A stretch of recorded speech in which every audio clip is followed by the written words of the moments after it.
Gopijana Vallabha Girivardhari Gopijana Vallabha Girivardhari Yashodanandana Brajajana Randana Yashodanandana Brajajana Randana Yashodanandana Brajajana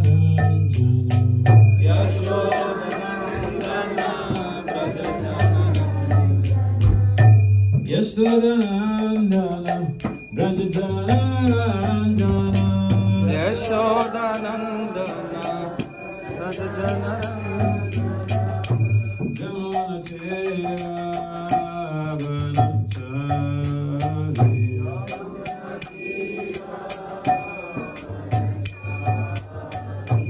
Jamunateva Vanachari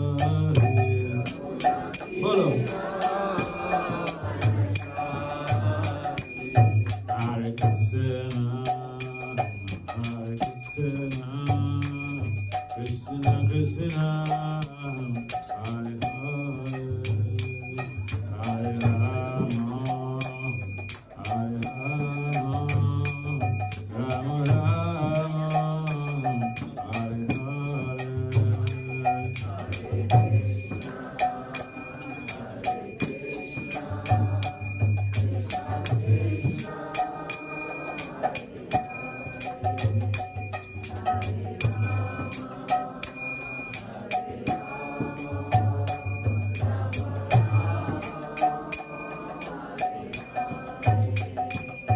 Hare Krishna, Hare Krishna, Krishna Krishna, Hare Hare,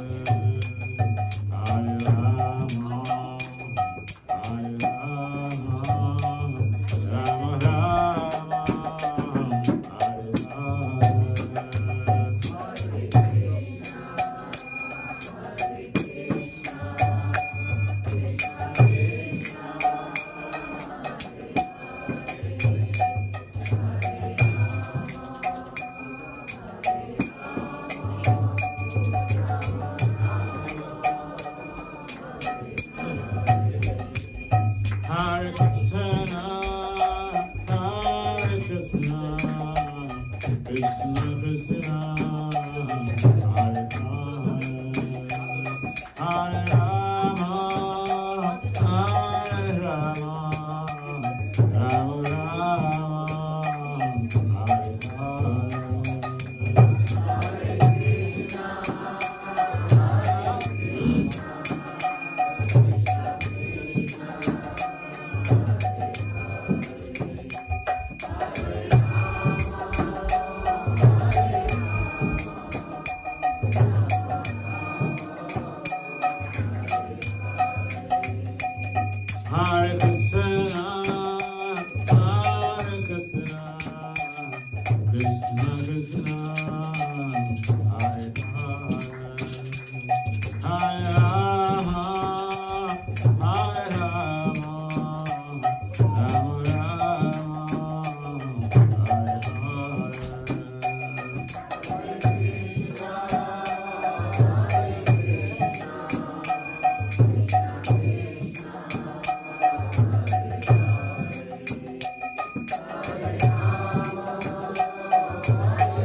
Jai Om Vishnu Parivrajakacharyam. Astota Satata Simana, Divine Grace, ISKCON Brahmacharya, Bhajana Bhakti Vasudeva Swami, Prabhupada, Jai. Jai Om Vishnu Parivrajakacharyam, Astota Satata Simana. The Divine Grace of the Bhakti Siddhanta, Saraswati Thakur, Goswami, Prabhupada, Jai. Ananta Kota Vaishnavini Jai. Namacharya Sri Haridasa Kota Jai.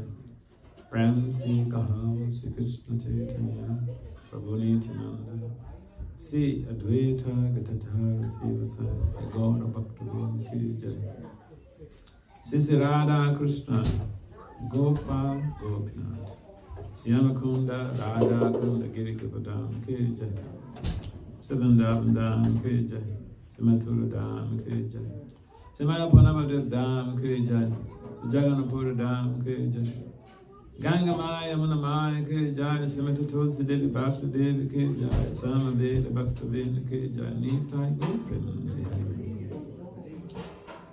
All glories to the sum devotees, all glories to the sum devotees, all glories to the sum devotees, all glories to Sisi God and Gorani. Om Namo Bhagavate Vasudevaya.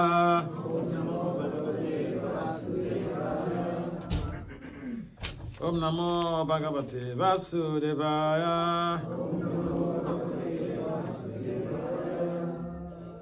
Om Namo Bhagavate Vasudevaya.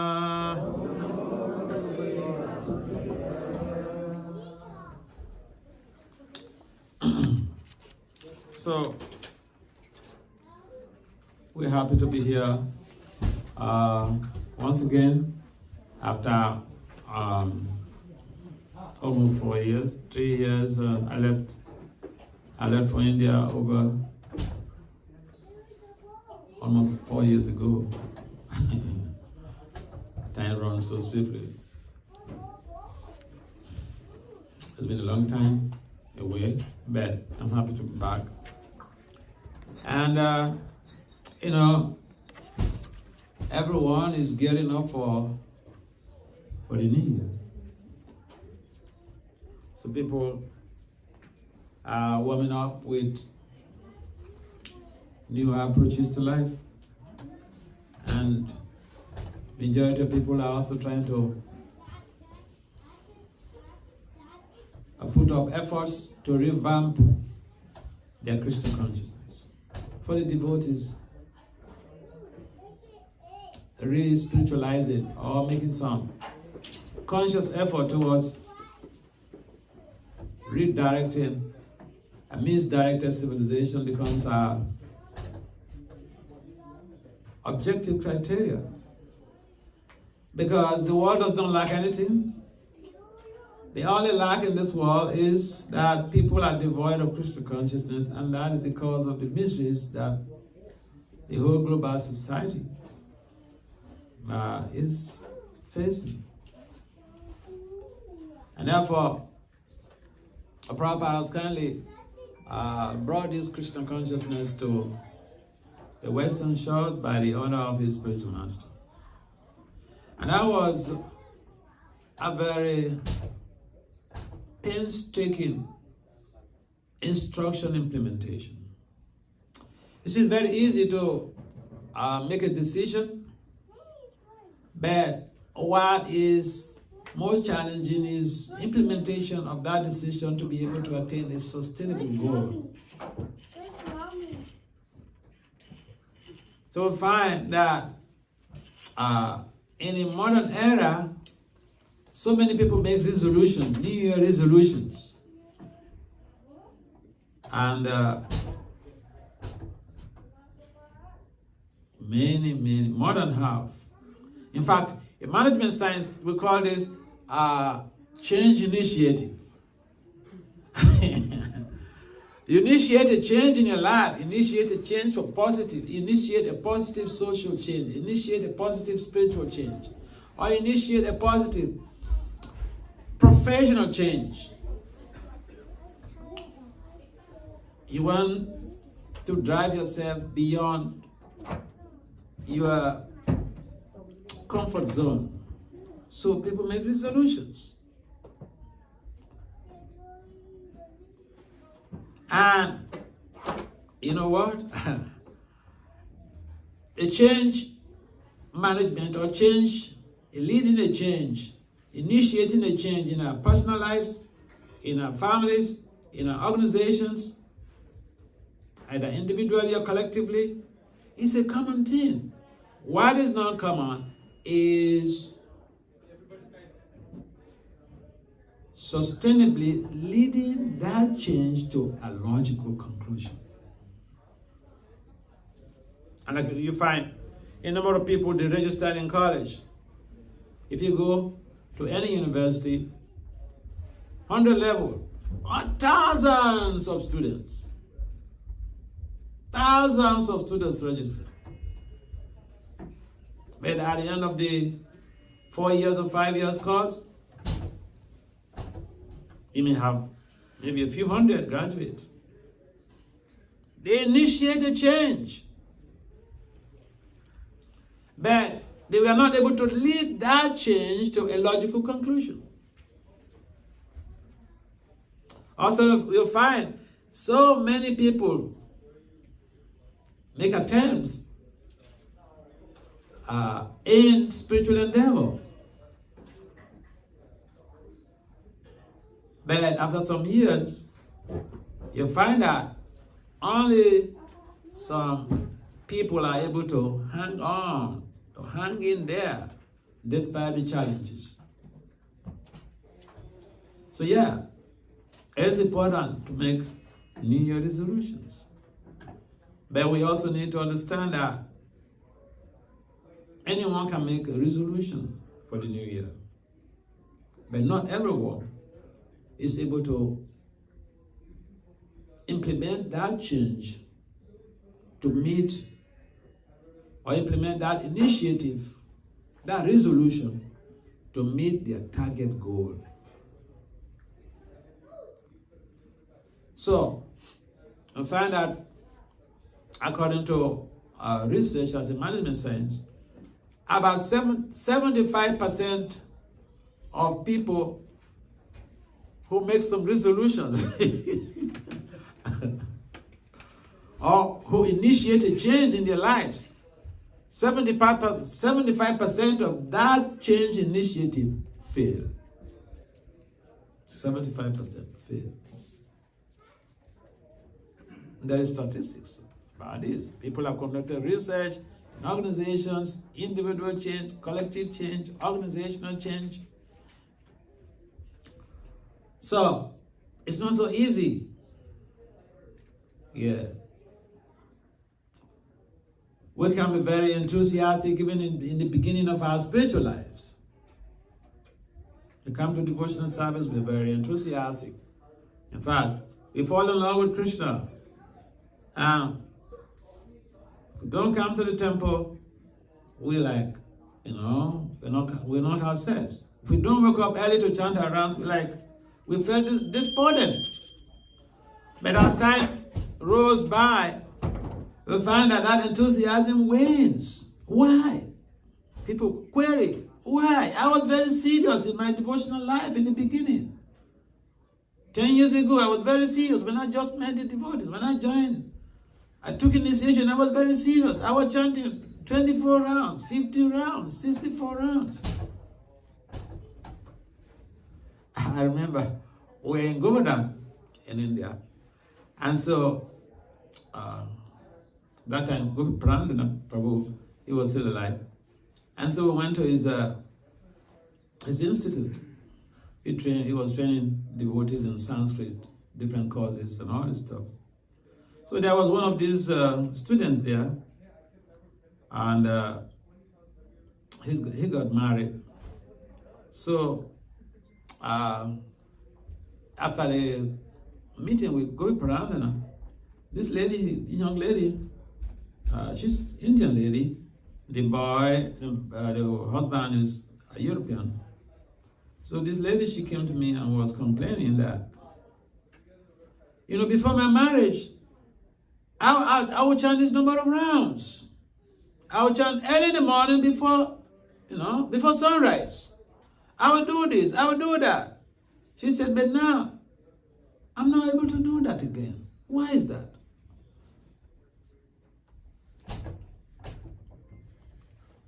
Yeah. If you're married, for instance, you have a higher responsibility. You don't expect to, to do what to meet up the level of what you've been doing before, because you have a responsibility. So I asked her, I told her, listen, before you were single, now you're married, you have to take care of your home, you have to take care of your husband, and so you have to do so many things. Well, when you were single brahmachari, you were just by yourself. All that you're thinking about is chant, chant, chant, chant, chant, Hare Krishna, Krishna Krishna, Hare. Now you have a responsibility. So you have to understand that it cannot be the same. So yes, we are in spiritual life, but when we do initiate a change, also when we get married, that is another change initiative. Life changes. Even our modus operandi, our modus vivendi changes. So each time we take initiative, or we initiate a change in our lives, whether it's a social change, or it's a spiritual change, we have to understand the implications of that change in our overall lifestyle, and how it impacts on our devotional culture. And so this is a very nice period. This is a very good period to be able to reflect, look back on our lapses, on our weaknesses. We engage in self-diagnosis of our spiritual journey and see what we can improve upon. Because there's always room for improvement. Improvement is like an ocean that is, vast area for improvement. You can cross the ocean, but, how many months? It takes a long time. And therefore, there's always room for improvement in our devotional life.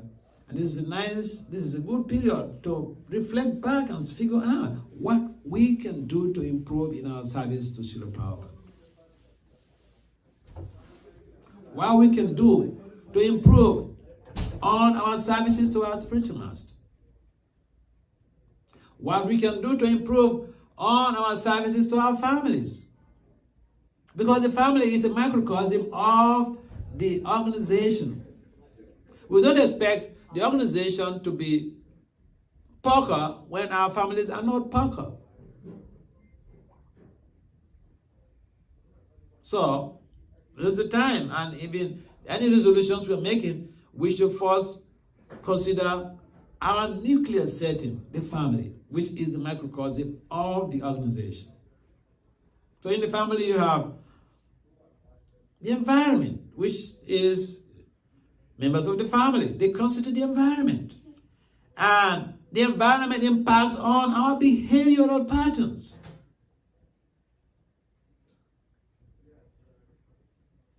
I remember asking somebody, one of my mentees, one of my special assistants in Washington, D.C. So I asked, so, Sasanchal Prabhu, how many rounds is your wife chanting daily? She said, Maharaj, I don't know. I said, what? You don't know how many rounds your wife is chanting?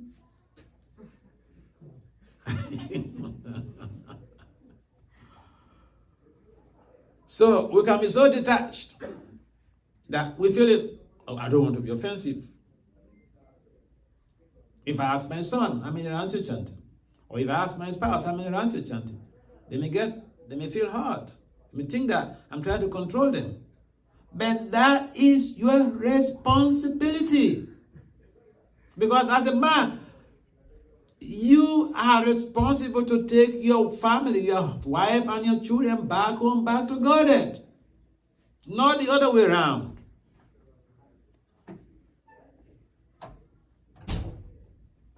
Sometimes we forget this fundamental reality, this basic truth that human beings, we are full of responsibilities. And we need to remind ourselves, as the year has come to an end, we need to remind ourselves about our responsibilities to our families, about our responsibilities to our spouses, about our responsibilities to our children. Because the Bhagavatam says, don't be a father if you're not in a position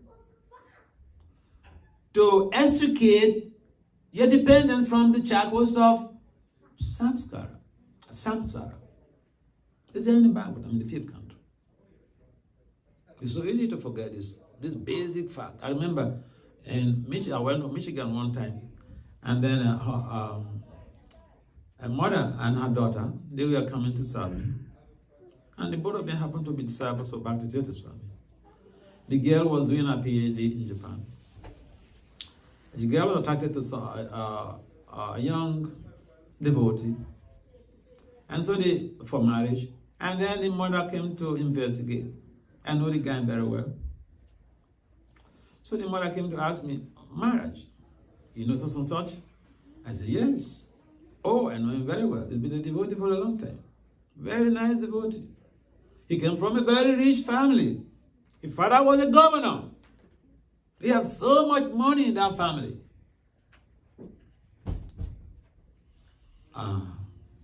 She told me, Maharaj, it's not about riches only. Can this boy take my daughter back home, back to Godhead?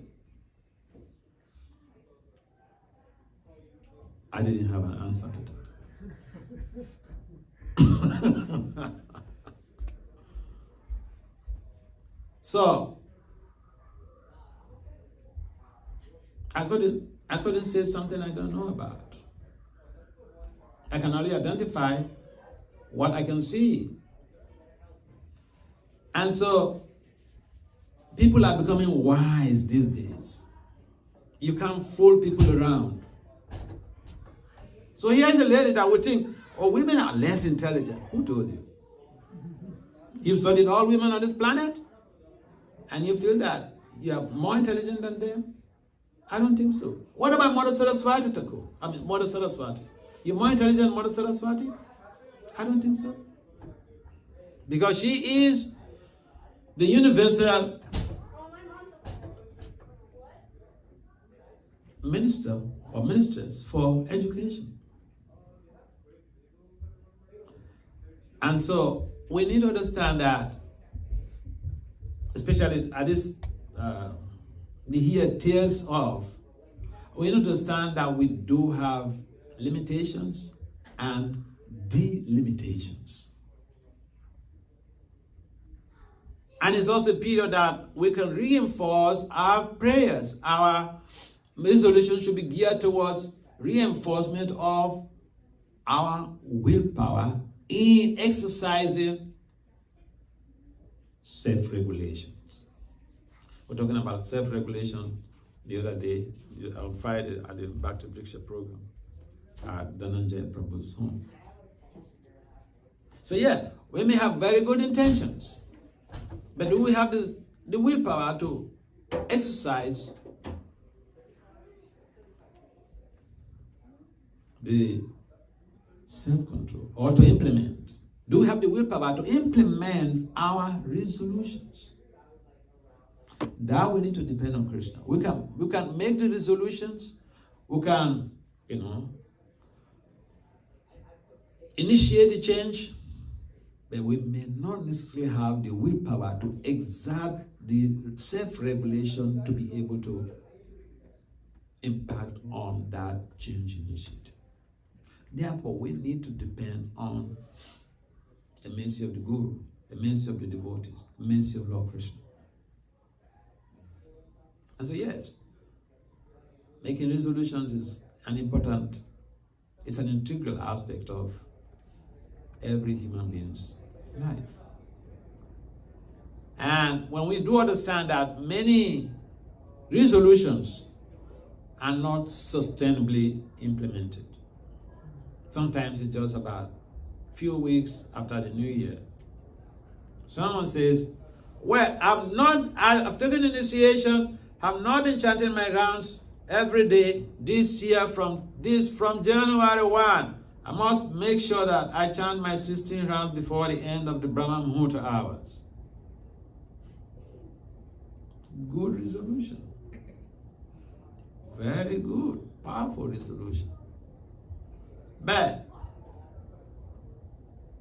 most often than not, after a few weeks into the new year, we'll fall back to our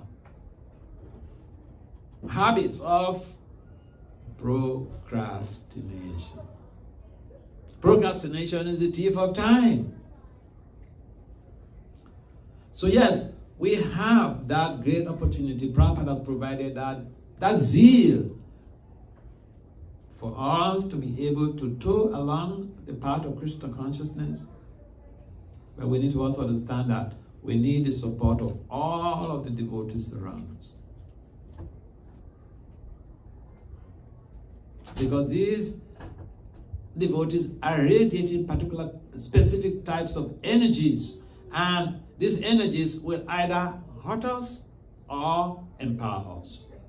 If we hurt the devotees around us, they radiate energies that will dismantle our zeal, our enthusiasm in Krishna consciousness.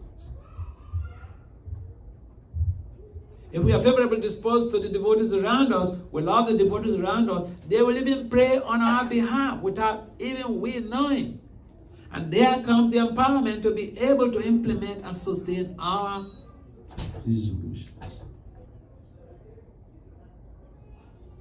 So there are intrinsic and extrinsic factors that militate against the implementation of resolutions. And one of them is low willpower. Low willpower. Because it's the willpower that enables us to exert self-regulation in implementing that resolution. If the willpower is low, we may have very good intentions, but the results will not be so much forthcoming. And therefore, we need to beg for the mercy of the devotees, because this is a subtle phenomenon. You can measure willpower by its length and breadth. And therefore, it is a psychological construct, because you cannot measure the length and breadth of willpower. And so it's a psychological construct. How do you deal with a psychological construct? You need divine intervention. That divine intervention comes when we please the devotees of the Lord. When we serve the devotees of the Lord. Lord Krishna mentions in the Padma Purana that those who really profess to be serving him are not his devotees. Those who serve the devotees, those who serve his devotees are his actual devotees. So we have to culture service attitude, loving attitude towards the devotees around us, to our family members, because we can't even say we love the devotees around us when we go back home and punch our spouse. We give a very nice class, and then after that we go home and then we punch our spouse. Yeah. So this is just fundamental realities that are happening in our everyday lives. So this is the end of the year. We should reinforce our values, our attitudes, and our love for each other. If we view each other as a part and parcel of Krishna, we will not hurt anybody. If we try to serve each and every one around us the way we will serve our spiritual master, we will not hurt anyone. And therefore, we will not be affected by any sinful reactions that will impede the progress of our devotional culture. So it's so important. We preach very nicely, but in some cases, our behavior tells a different thing. And our behavior, not to our guru, our behavior to our children, our behavior to our spouses, they tell a completely different thing. So this is the time to make this resolution. Look, I want to serve members of my family the way I serve my spiritual master. This is a very good resolution.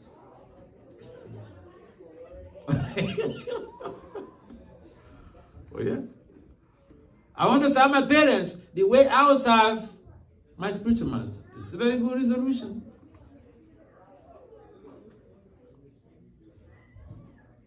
You know, sometimes if you're flying on airplane, you see all of these mistresses. They are very service oriented.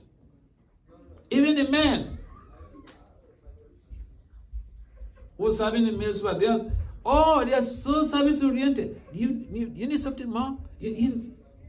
How can I say? You need something more? If they can just extend this to their families, the world would have been a better place to live in.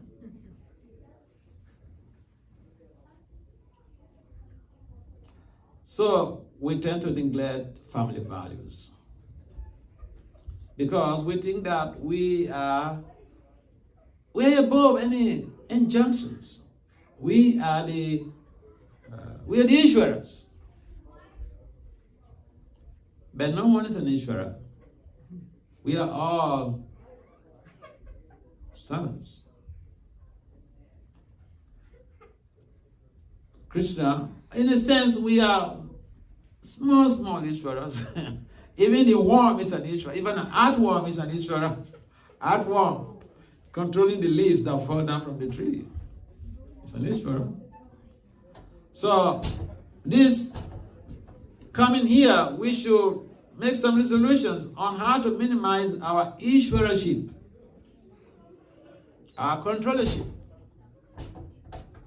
or our tendency to think we are superior to everyone else. No one is superior to anybody. That is up to Krishna to judge. Just because I'm a Swami doesn't mean I'm superior to any one of you. Just because I'm a guru doesn't mean that I'm superior to any one of you. Just because I have a PhD doesn't mean that I'm superior to any one of you. Your quality of devotion is what Krishna is going to assess and give you your credits. So we should think positively as we enter the new year on how to revamp our consciousness, how to revamp our understanding of the scriptures, how to revamp our relationships. Because that is more important to Krishna than anything else. Our relationship with each other is more important to Krishna than anything else. Because we treat the devotees nicely, Krishna is more pleased than try to treat him nicely. You know? And we should resolve to become role models in this matter. We should not look what is happening. Oh, he's not doing nicely. She's not treating people nicely. He's rough, and we can look at people and find so many faults.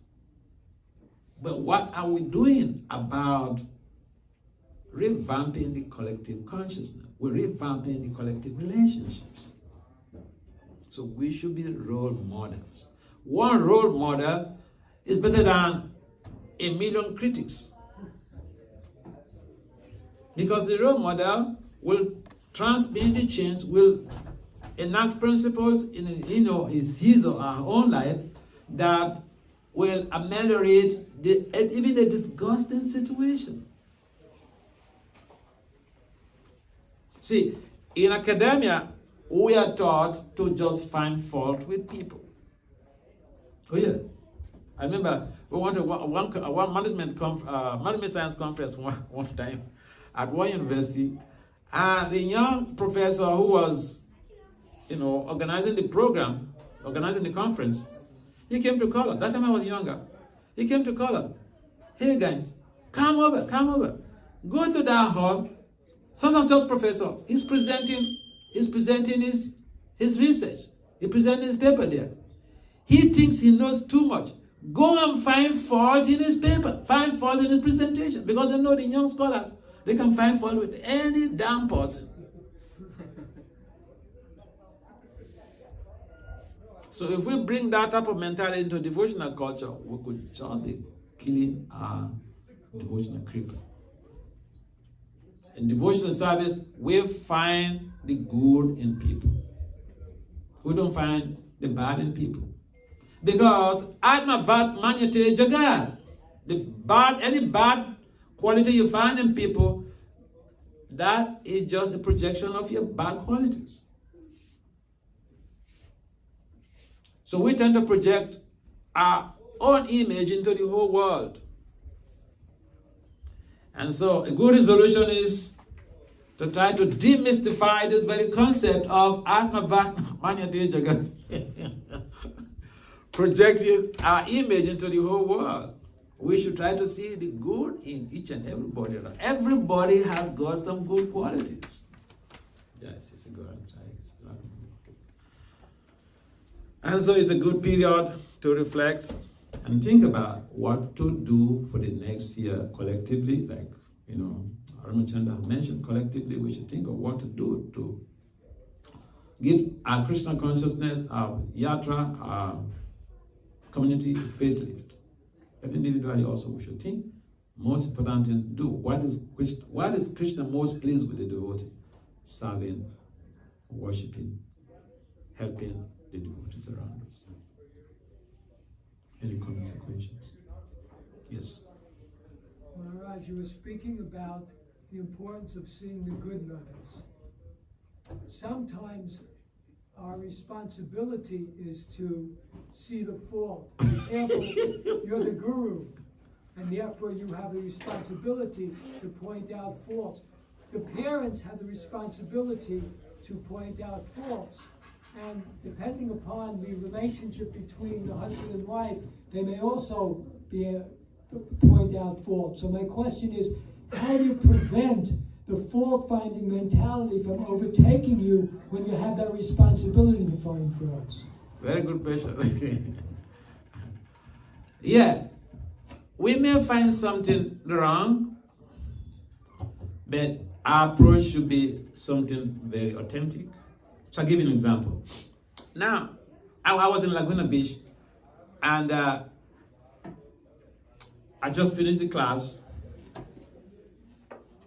I was sitting on the other side, and a gentleman approached me, and he told me a story. He told me a story, what transpired between him and his 8-year-old daughter. He came back from work one day, 90 guy, well-to-do guy, financially. He came back from work one day and he started raining abuses, insulting his 8-year-old daughter. The girl was very un-American.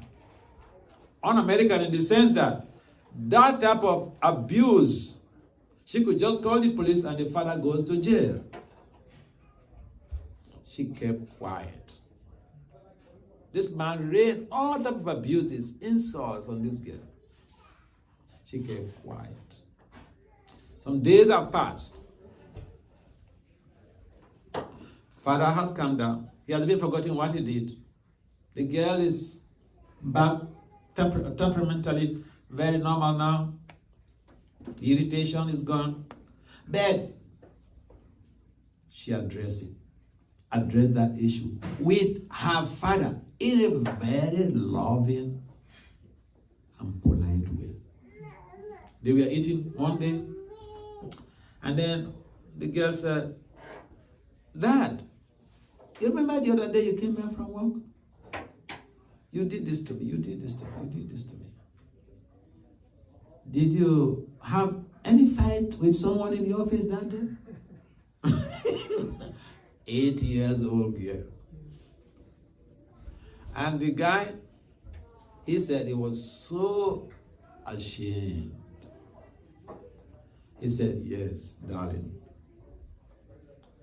Immediately he said that, I said, "Stop. Call this girl here." So he called the daughter to come.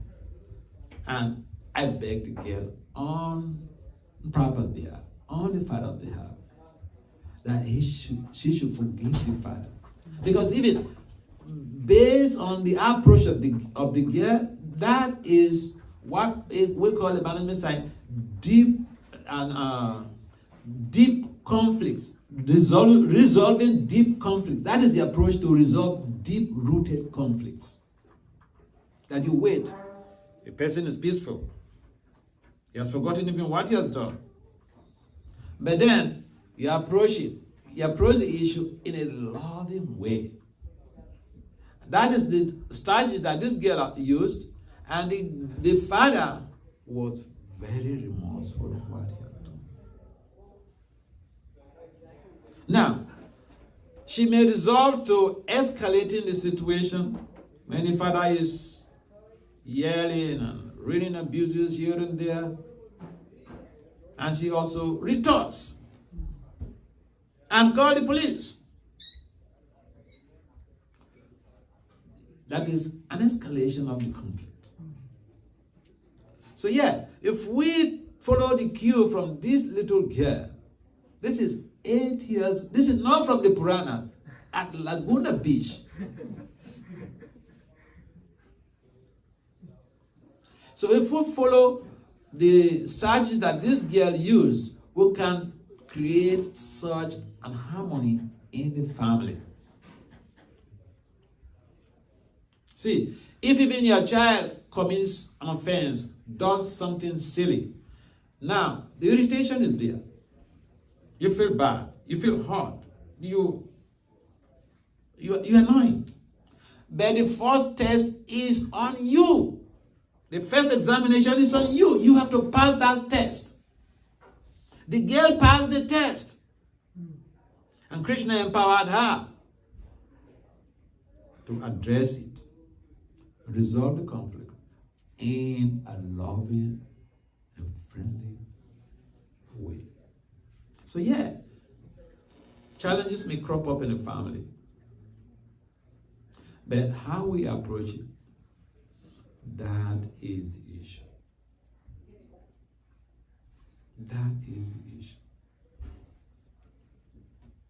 See, a relationship without challenges means that it's not going to be sustainable.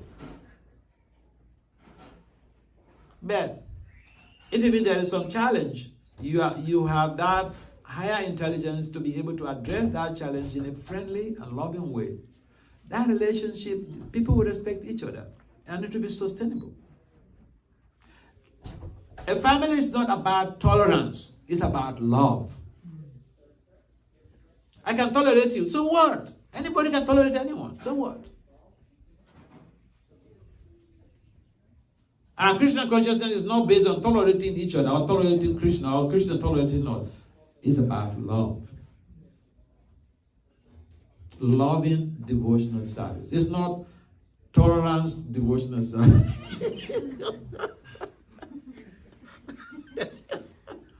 So we have to change. We have to reroute our GPS. So is the approach. Yes, we have to address issues. Is the approach. Any other? Yes. So I had a question.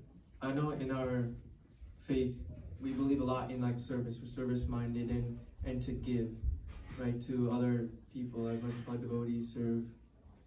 But I wanted to ask a question about how can you serve without being taken advantage of? Because I feel like the service mindset is good, and I'd like to adopt it, and it would be beneficial if everyone also had that, mindset that we're ready to serve. But unfortunately, I believe we live in a world where, the world takes a lot, from you, and if you're not careful, that you might be taken advantage of, whether that's, professionally, like in your job. I got it. In your family. So I got you. How should we navigate that? Yeah, this is a concern for a number of people. I can buttress your point. I have one of my mentees in India. He's a young boy. He just entered university now. And, he's been going to the temple. Now, he entered the university. He used to stay in the temple for a longer time. But when he entered, he registered and started his university program.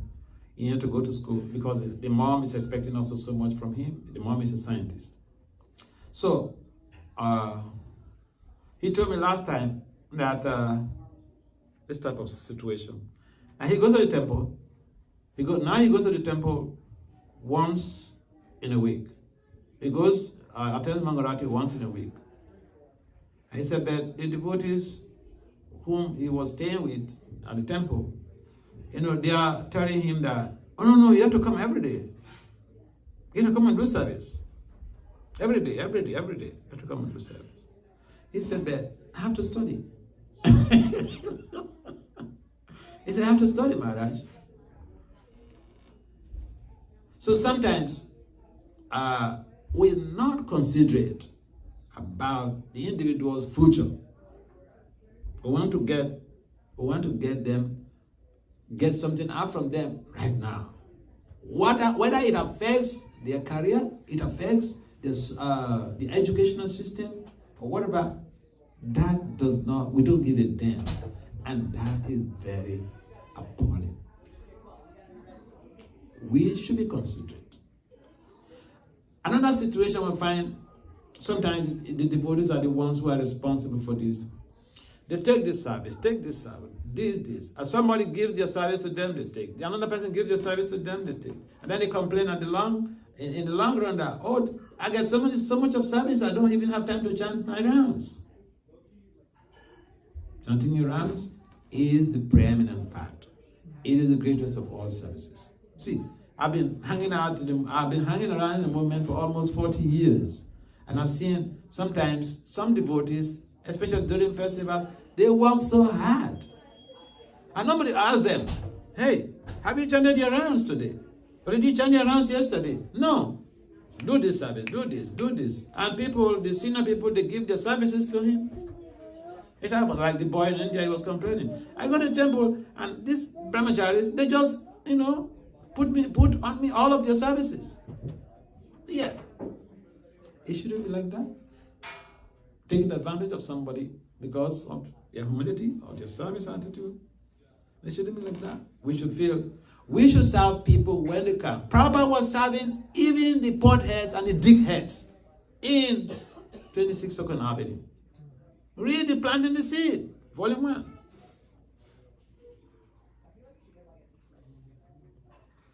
We should serve the devotees. And when they feel committed, they want to do something. We should render services.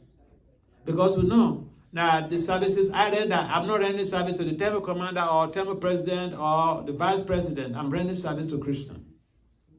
That mentality should be there, otherwise the tendency is to think, why is he asking me to do this? You don't know, I'm just such a person. No. Whatever services we render in the temple is for our own purification. But sometimes also we feel that if we are humble, then people will take advantage of us. No, people will not take advantage of you because you are humble. Because it's recommended, Lord Chaitanya said, we should be humble. Then we can chant consistently and attentively. So yes, we may have different mentalities about what service constitutes. But service in our culture is service to Krishna, service to Prabhupada, service to the Guru, service to the devotees. If we refuse to do this service, we will serve our senses and our mind anyway. Service is the denominator of our lives. Even the President of the United States is rendering some service. We are rendering service to Krishna. We are rendering service to the devotees of the Lord. This service enables purification that facilitates emancipation from the bondage of repeated birth and death. So yeah, no sane devotee is going to take undue advantage of you by dint of your service attitude. No sane devotee is going to do that. However, there are some people who don't really care. So you have to be able to identify such people, and those who don't really care, you have to speak to them. You have to act like this 8 years old girl. You do this service, but later you can let them understand that I have other commitments. Maybe I have other services, and if it is perhaps given to somebody else, maybe it will help me to focus on the other services that I was given by the management to do. Sometimes we really need to speak out, okay? And not think that, okay, I just, this Prabhu comes to give me his service, this Mataji comes to give me her service, and this person comes to give me her service. And then I just, and then I don't have time to chant my japa. That's not very good. Okay, so we have to discern between what is most effective for us and see how we also understand that the services are meant for pleasing Krishna and Prabhupada.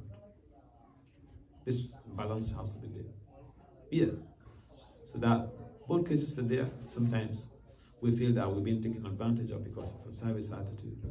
But we can address the situation if the services are overwhelming, that it doesn't allow us to even do our service. Okay? Any last comment or questions? In the absence of any other comments or questions? Mataji, any comments or questions? Balance it up, because it's only men who ask questions. So that you don't say, oh, these are the Krishna community, they are oppressing women, We're not oppressing any woman. Everyone has a chance. See, women are so powerful. I remember the case of Mira. Have you heard the story of Mira and Rupa Goswami? Yeah. Huh? You heard the story? Mira went to Vrindavan when the Goswamis were on the planet in Vrindavan. Mira is a famous celebrity in India. She went to Vrindavan and wanted to have darshan of Rupa Goswami. So she sent a message. And Rupa Goswami Prabhupada told this story. And Rupa Goswami, responded that, hey, I'm a Swami. I don't give darshan to women. Mira said, wait a minute. I thought Krishna is the only Purusa. And then we are all Prakriti. How is it that you have become a Purusa? Yeah, so women also, they are very intelligent. Some women are more intelligent than men. Oh, yeah. So, then Rupa, see, and look at Rupa's response, pure devotee. He didn't say, hey, you're talking to a Goswami like this? No. What was Rupa Goswami's response? He said, yes, you're correct. You're right.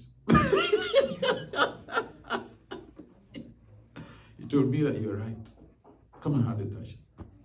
We are all Prakriti. Yeah. So, we have to understand, women should be given a chance to, if you're given a chance, ask some questions. 2 men have already asked questions. 2 Prabhus have asked questions.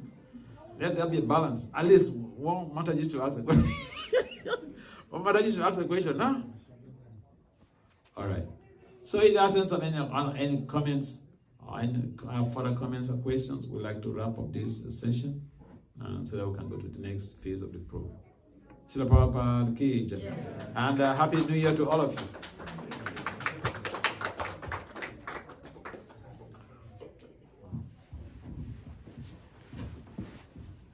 Hare Krishna, let's thank Maharaj.